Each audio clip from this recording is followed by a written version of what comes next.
Subscribe now and press the bell icon. Never miss an update. नमस्कार बच्चों, class 12 के हिंदी का आज हम लोग तीसरा चैप्टर देखेंगे। पर इनके कवि हैं तुलसीदास। इसके पहले दूसरा पद जो था वो सूरदास रचित था। आज हम लोग देखेंगे तुलसीदास के पद। अब सबसे पहले हम लोग देखेंगे तुलसीदास का जीवन परिचय क्या है, कवि परिचय, और उसके बाद जो पूरा पद है, इस पद में दो पद दिए हुए हैं। दोनों पद का पूरा एक लाइन का अर्थ आपको बताया जाएगा, इसलिए वीडियो में लास्ट तक बने रहें। तो चलिए शुरू करते हैं सबसे पहले हम लोग कवि परिचय से। अब देखिए, तुलसीदास जी का जन्म जो है वो 1543 में हुआ था और इनका निधन 1623 में हुआ था। अब देखिए, कवि परिचय जो आपका है, यहाँ से आपके एग्जाम में ऑब्जेक्टिव क्वेश्चन पूछा जाएगा। याद रखिएगा, तुलसीदास का जन्म कब हुआ था? 1543 ईस्वी में, और इनका निधन मृत्यु कब हुआ था? तो 1623 ईस्वी में। और जन्म स्थान भी हो सकता है पूछेगा, तो जन्म स्थान याद रखिएगा, राजापुर वादा एक जगह है उत्तर प्रदेश में, वहाँ इनका जन्म हुआ था। इनका निवास स्थान याद रखिएगा काशी में। देखिए, जन्म इनका हुआ था राजापुर उत्तर प्रदेश में, लेकिन ये बसे थे जाकर के कहाँ? काशी में। और काशी में ही इन्होंने 15 वर्ष तक शिक्षा भी ग्रहण किया था। अब देखिए, मूल नाम इसका क्या था? राम बोला। देखिए, ये जो तुलसीदास है, ये इनका नाम है, मूल नाम राम बोला। इनके माता पिता का नाम देखिए, माता जो थे तुलसीदास की वो तुलसी, और पिता आत्माराम दुबे। पत्नी का नाम इनका है रत्नावली। दीक्षा गुरु नरहरिदास, और शिक्षा गुरु है शेष सनातन। शिक्षा देखिए, तुलसीदास शिक्षा देखिए इनका चारों वेदों, षड दर्शन, इतिहास, पुराण, स्मृतियां, काव्य आदि की शिक्षा काशी में ही रहकर कितने वर्षों तक? 15 वर्ष तक प्राप्त की। देखिए, जन्म इनका हुआ था राजापुर में, लेकिन इनका अस्थायी निवास कहाँ था? काशी में। तो उन्होंने शिक्षा जो है चारों वेद का, षड दर्शन का, इतिहास का, पुराण का, स्मृतियां का, काव्य और भी जो होगा उनका शिक्षा वो काशी में ही 15 वर्षों तक रहकर प्राप्त किया था। और उनके मित्र देखिए, तुलसीदास अब्दुल रहीम खान खाना, महाराजा मान सिंह, नाभादास, दार्शनिक मधुसूदन सरस्वती, टोडरमल, ये उनके प्रमुख मित्र हुए। और इनका कृतियां याद रखिएगा, ऑब्जेक्टिव में कृतियां पूछेगा, जैसे राम लला नछू किसके कवि हैं? तो तुलसीदास। राम लला नछू, वैराग्य संदीपिनी, वैरवय रामायण, पार्वती मंगल, जानकी मंगल, रामाज्ञा प्रश्न, दोहरावली, कवितावली, गीतावली, श्री कृष्ण गीतावली, जितना भी वली वाला है वो सब के कवि कौन है? तुलसीदास। या फिर देखिए, रामचरितमानस और विनय पत्रिका। तो ये लास्ट में आप दो कृतियां आप देख रहे हैं तुलसीदास का, रामचरितमानस और विनय पत्रिका। ये तुलसीदास का सबसे प्रमुख कृतियां हैं। रामचरितमानस और विनय पत्रिका ये दोनों विश्व प्रसिद्ध कृतियां हैं तुलसीदास का। और अभी जो हम लोग पद पढ़ेंगे तुलसीदास रचित, वो विनय पत्रिका से ही लिया गया। कहाँ से? विनय पत्रिका। विनय पत्रिका का ही 2 पद लिया गया है, 2 पंक्ति, और वो विनय पत्रिका में जो पद लिया गया है आज हम लोग उसी को देखेंगे। तो सबसे पहले आप जीवन परिचय जो है इनका नोट कर लीजिए, उसके बाद हम लोग इसके भावार्थ की ओर चलेंगे, इसके कविता की ओर चलेंगे। लिखिए इसको। तो देखिए, तुलसीदास रचित जो पद है उसके पहले खंड का पहला पंक्ति देखिए, कबहुक अम्ब अवसर पाई, मेरियो सुधी द्यावी कछु करुण कथा चलाई। ये पंक्ति। अब इस पंक्ति को समझिए। कबहुक, कबहुक मतलब होता है कभी। क्या होता है? कभी। तो ये कभी, अम्ब, अम्ब मतलब होता है माता।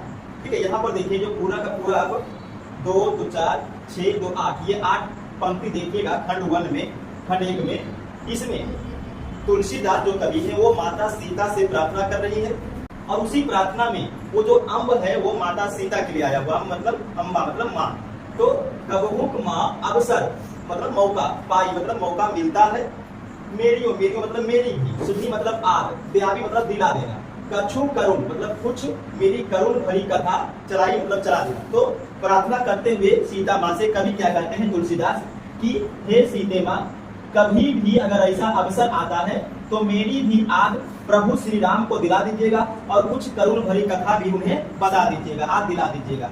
तो देखिए, अगर हम इस पूरा पंक्ति का भावार्थ देखते हैं तो क्या होगा? इस पंक्ति में कवि तुलसीदास माता सीता से विनती कर रहे हैं, प्रार्थना कर रहे हैं। वे कहते हैं कि जब भी कभी आपको अवसर मिले, कबहुक अब अवसर पाई, यानी हे सीता माँ, जब भी कभी अवसर मिले, मेरियो सुधी द्यावी, यानी आप मेरी आग भगवान श्री राम को दिला दीजिएगा, और कछु करुण कथा चलाई, मेरी कष्टों का जो करुण कथा है, करुण भरी कथा है, उसको अवश्य सुना दीजिएगा।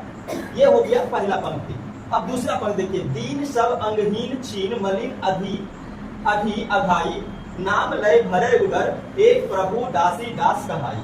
अब इसमें देखिए, दीन, दीन का मतलब क्या होता है? गरीब दुखिया दीन, सब अंगहीन मतलब जो भी अंग है सब का सब वो काम नहीं कर रहा, सब अंग से भी अपाहिज है। छीन, छीन मतलब दुर्बल, मलिन मतलब साफ नहीं, अघी मतलब होता है पापी, क्या होता है पापी, पापी और अघाई मतलब पापी से घिरा हुआ, पापी से भरा हुआ।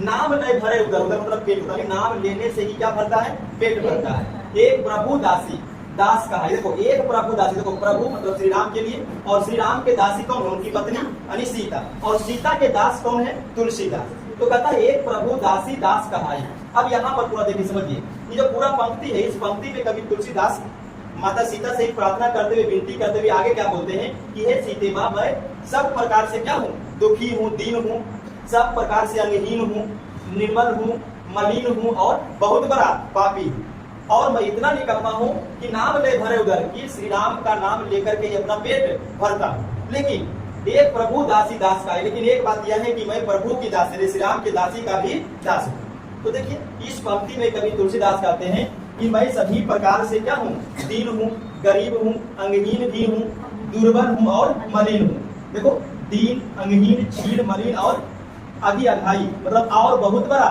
पापी भी हूँ। मैं इतना निकम्मा हूँ कि मैं अपना पेट भरने के लिए किसका, श्री राम का नाम लेता हूँ, नाम नहीं भरे उधर, और लेकिन मैं प्रभु की दासी का दास हूँ, एक प्रभु दासी दास का।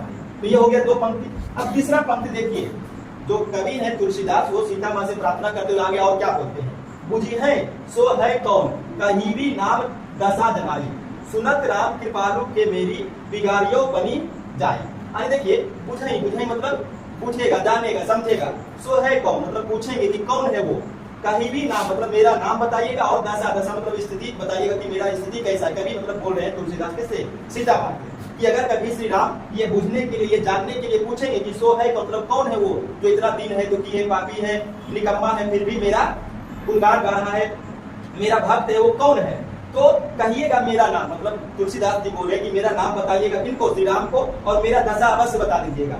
सुनत राम कृपालु के मेरे, राम कृपालु जब मेरा नाम सुन लेंगे, बिगाड़ियों बनी बन जाएगी, कि जो भी बिगड़ा हुआ वो सबका सब बन जाएगा। तो ये प्रार्थना करते हुए कवि जो है सीता माँ से, वो आगे देखिए क्या बोल रहे हैं इस पंक्ति में, कि इस पंक्ति में कवि तुलसीदास कहते हैं कि हे माता, जब प्रभु की इच्छा हो यह जानने की, बुझिए मतलब जानना, यह जानने की इच्छा हो कि उनका यह दास है कौन, मतलब सो है कौन, सो मतलब कौन है वो, कहीं भी ना मतलब तब आप मेरा नाम दशा जनाइए और मेरी दशा उन्हें बता दीजिएगा, जना दीजिएगा। कृपालु श्री राम, राम कृपालु सुनत, कृपालु श्री राम के सुनते ही मेरी बिगाड़ियों बनी जाए, मेरी बिगड़ी बन जाएगी। अब जो खंड एक है उसका लास्ट पंक्ति देखिएगा, जानकी जग जननी जन की किए वचन सहाई, करे तुलसीदास भव तब नाथ गुण गण गाई। देखिए कहता जानकी जग जननी, की जो जानकी माँ है सीता माँ, वो जगत की जननी है और जगत का सहायता भी वही करती है। तरह तुलसीदास भव, तब तुलसीदास क्या हो जाएंगे, भव सागर तर जाएंगे, तब नाथ गुण गण गाए, तब तुलसीदास श्री राम के, श्री प्रभु के गुण गाएंगे। और इसमें देखिएगा इस पंक्ति में कवि तुलसीदास कहते हैं कि हे जगत की जननी माँ जानकी, क्या है, जानकी जग जननी, अरे जगत की जननी माँ जानकी की किए वचन सहाय, यानी अब आपके वचन ही मेरी सहायता कर सकते हैं, मेरी सहायता कीजिए माँ। तरह तुलसीदास भव तब नाथ गुणगण गाई, मैं आपका हमेशा आभारी रहूंगा, यानी ये तुलसीदास हमेशा आपका क्या करेगा, गुणगान गाएगा। तो देखिए तुलसीदास रचित पद के खंड एक का पूरा पंक्ति में आप देखिएगा कि सीता माँ से प्रार्थना कर रहे कौन, तुलसीदास, और एक ही बात बार बार बोल रहे हैं कि जो भी मेरा दशा है, जो भी मेरा स्थिति है, मैं दीन दुखिया हूँ, मेरा बात को किनके सामने रखिएगा, श्री राम के सामने। मतलब वो खुद श्री राम से प्रार्थना नहीं कर रहे, बल्कि माँ सीता से प्रार्थना करके उनको कहलवाने के लिए बोले। ऐसा क्यों, क्योंकि देखिए सीता जो है वो राम की पत्नी है, और कोई भी पुरुष पत्नी का बात क्या होता है, ज्यादा मानता है। इसलिए तुलसीदास दिमाग लगा दिया कि अगर हम सीता माँ से प्रार्थना करेंगे तो जो प्रभु श्री राम है वो अपनी पत्नी का बात को टालेगा नहीं, और मेरा जो प्रार्थना वो जल्दी स्वीकार होगा। इसलिए वो डायरेक्ट राम से प्रार्थना नहीं करके वो सीता माँ से कहलवा रहे हैं। ठीक है, तो यहाँ तक नोट कीजिए, उसके बाद हम लोग खंड 2 की तरफ चलेंगे। तो अब देखते हैं हम लोग पद का दूसरा खंड। द्वार भोर ही को आजो, रटत लिया आई और ना कौर ही देखा। अब समझिए, द्वार मतलब क्या हो गया, दरवाजा, द्वार। हो का मतलब होता है मैं, भोर ही मतलब सवेरे ही, को आजो मतलब आ गया है। रटत लिया आई और ना कहता है कि मेरा ना कोई आश्रय है और ना ही मैं रिड़िया रहा हूँ।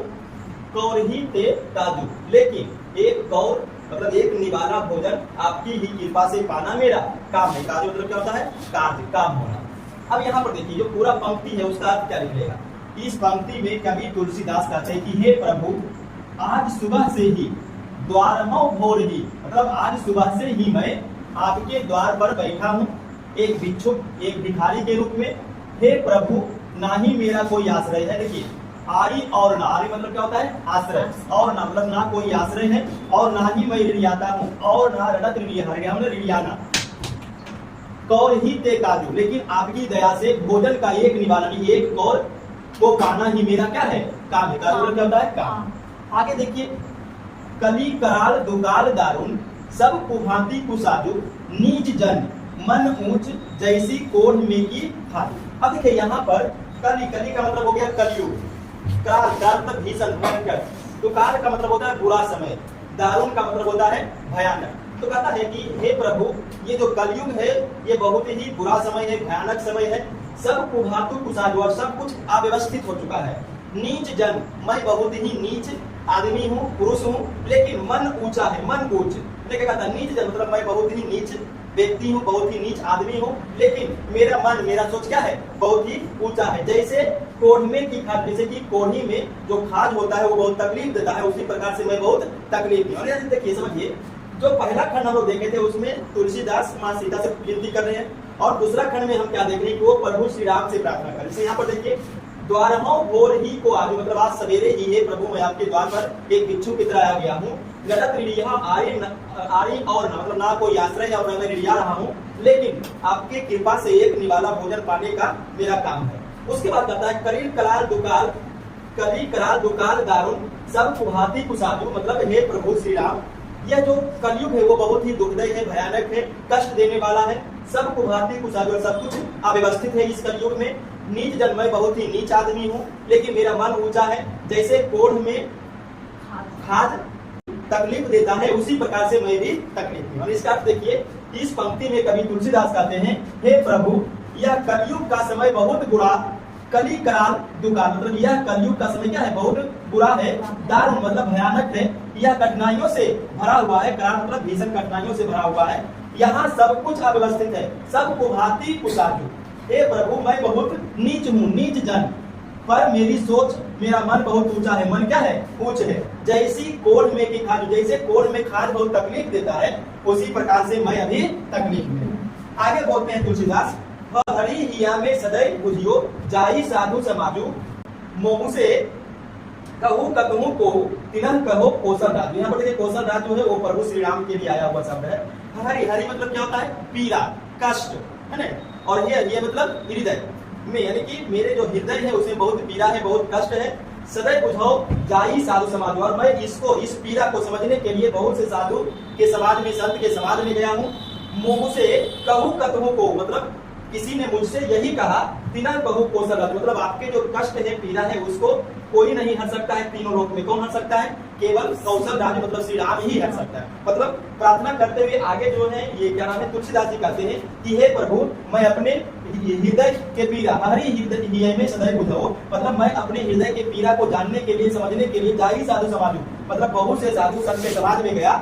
मोह से कहूँ कतहु को, लेकिन मुझसे सभी ने एक ही चीज कहा, तिना कहूँ कौशल राज, मतलब आपके पीड़ा का हर्ष श्री राम ही कर सकते हैं। फिर से देखिए, इस पंक्ति में कवि तुलसीदास कहते हैं कि हे प्रभु, मैंने अपने इस हृदय की पीड़ा को शांत करने के लिए बहुत से संत, साधु और सिद्ध पुरुषों से पूछा।